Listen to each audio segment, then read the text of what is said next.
আসসালামু আলাইকুম প্রিয় বন্ধুরা, কেমন আছো সবাই? আশা করি সবাই অনেক ভালো আছো। বন্ধুরা, আজকে আমরা সমাধান করব অষ্টম শ্রেণী গণিত অনুশীলনী 4.4 এর 29 নম্বর অঙ্ক।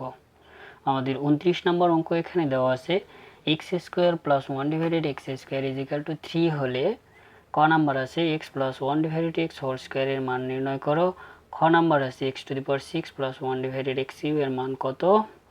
গ নাম্বার আছে x square minus 1 divided x square whole cube এর মান নির্ণয় করো। প্রথমে আমরা সমাধান করব ক number x plus 1 divided x square এর মান নির্ণয় করো।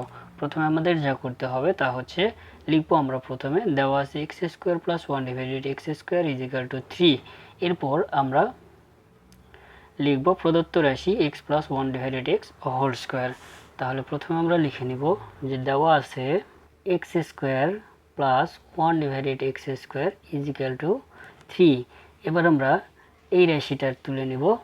তাহলে অতএব প্রদত্ত রাশি is equal to x plus 1 divided x whole square. দেখো বন্ধুরা, এক্স কে এ 1 ডিভাইডেড এক্স কে যদি বি ধরি তাহলে এ প্লাস বি হোল স্কোয়ারের সূত্র পাচ্ছি আমরা। আর এ প্লাস বি হোল স্কোয়ারের সূত্র আমরা জানি A square plus 2ab plus B square. তাহলে এটা সমান আমরা পাবো X square plus 2 into X into 1 divided X plus 1 divided x whole square.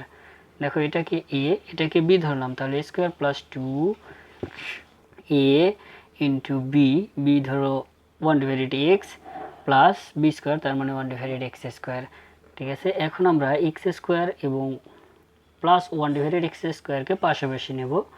তাহলে X square plus 1 divided x square, আর উপরে এক্স নিচে এক্স কেটে যাবে, থাকবে উপরে 2 এবং 1 গুণ করলে 2। ঠিক আছে, is equal to x square plus 1 divided x square, আমাদের মান দেওয়া আছে x square plus 1 divided x square is equal to 3। কাজেই x square plus 1 divided x স্কোয়ারের স্থলে আমরা লিখব 3 প্লাস 2 ইজ ইকুয়াল টু 3 এবং 2 যদি যোগ করি তাহলে আমরা পাবো 5। এটাই হচ্ছে আমাদের কাঙ্ক্ষিত অ্যান্সার। বন্ধুরা, এখন আমরা সমাধান করব খ number x to the power 6 plus 1 divided x cube এর মান নির্ণয় করব। আর এর মান নির্ণয় করতে হলে আমাদের যা করতে হবে, আমরা কতে যে x plus 1 divided x whole স্কোয়ারের মান পেয়েছি সেই মানটা আমাদের খতে প্রয়োজন হবে। কাজেই আমরা শুরুতেই লিখে নেব ক নং হতে পাই, তার মানে x plus 1 divided x whole স্কোয়ারের মান। ঠিক আছে, তো প্রথমে আমরা লিখব ক নং হতে পাই X plus 1 divided x whole square is equal to 5। আমরা এক্স প্লাস 1 ডিভাইডেড এক্স স্কোয়ারের মান ক নম্বরে বের করেছি, কাজেই লিখলাম x plus 1 divided x whole square is equal to 5।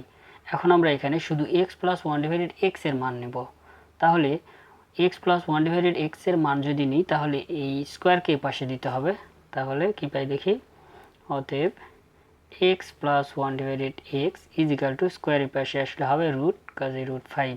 ঠিক আছে, এখন আমরা লিখব অতএব প্রদত্ত রাশি is equal to x to the power 6 plus 1 divided x cube. এই রাশিটার মান আমাদের বের করতে হবে। এখন আমরা x to the power 6 plus 1 divided x cube আমরা একটু পৃথক করে এভাবে লিখে নেব x to the power 6 divided x cube plus 1 divided x whole cube.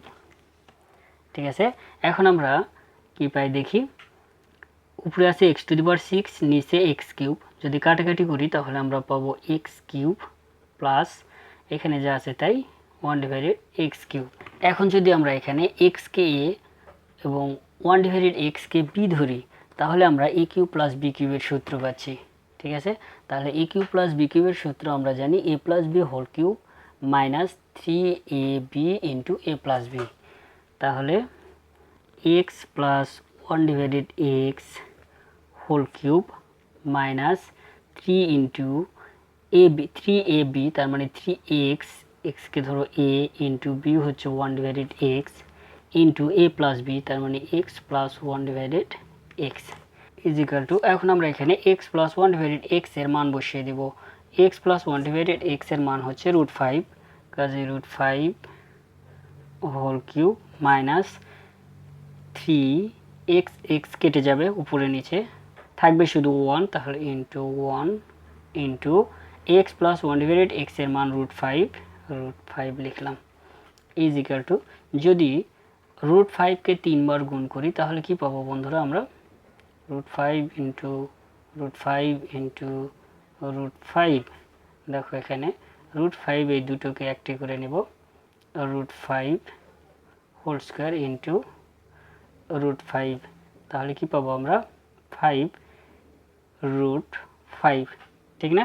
তাহলে √5 কিউব এর পরিবর্তে আমরা লিখব 5√5 মাইনাস 3 √5 গুণ করলে 3√5।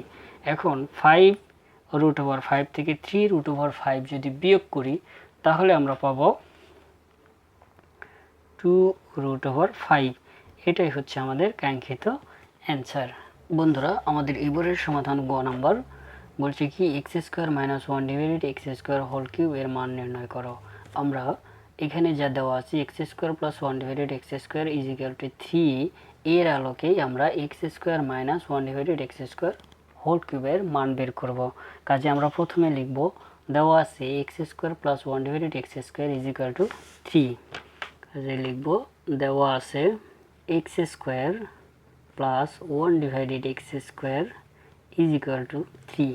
এটাকে আমরা বর্গ করব, বা x² + 1 divided x² whole square is equal to 3 square. সাইডে লিখব উভয় পক্ষকে বর্গ করে। এখন এখানে যদি x² K a 1 divided x² K b ধরি তাহলে আমরা a + b হোল স্কয়ারের সূত্র পাচ্ছি, ঠিক আছে না বন্ধুরা? তাহলে বা আমরা জানি কি a + b whole square is equal to a - b whole square plus 4ab। এই সূত্রটা আমাদের এখানে প্রয়োগ করতে হবে। তাহলে কি পাবো আমরা, x² - 1 divided x² whole square plus 4 into x² into 1 divided x², ঠিক আছে, ইজ ইকুয়াল টু 3 কে স্কয়ার করলে 9, বা এখানে x² -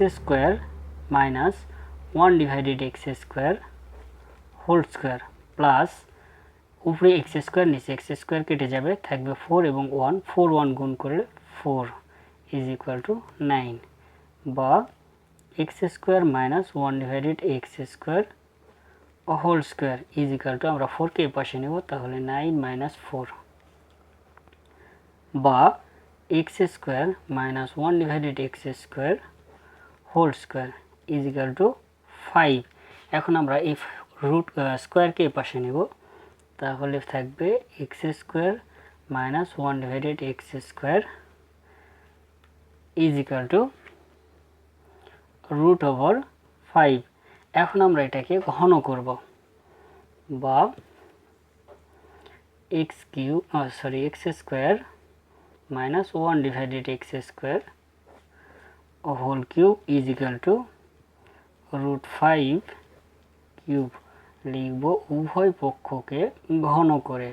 অতএব আমাদের x² - 1 divided x² whole cube এর মান বের করতে বলেছে, ঠিক আছে? কাজেই x² - 1 divided x² whole cube is equal to √5 কে কিউব করলে 5√5। এটাই হচ্ছে আমাদের কাঙ্ক্ষিত অ্যান্সার। তো এই ছিল বন্ধুরা আমাদের আজকের 29 নম্বর অঙ্কের সমাধান। আজ তাহলে এ পর্যন্তই বন্ধুরা, সবাই ভালো থাকবে, সুস্থ থাকবে এই কামনায়। আল্লাহ হাফেজ।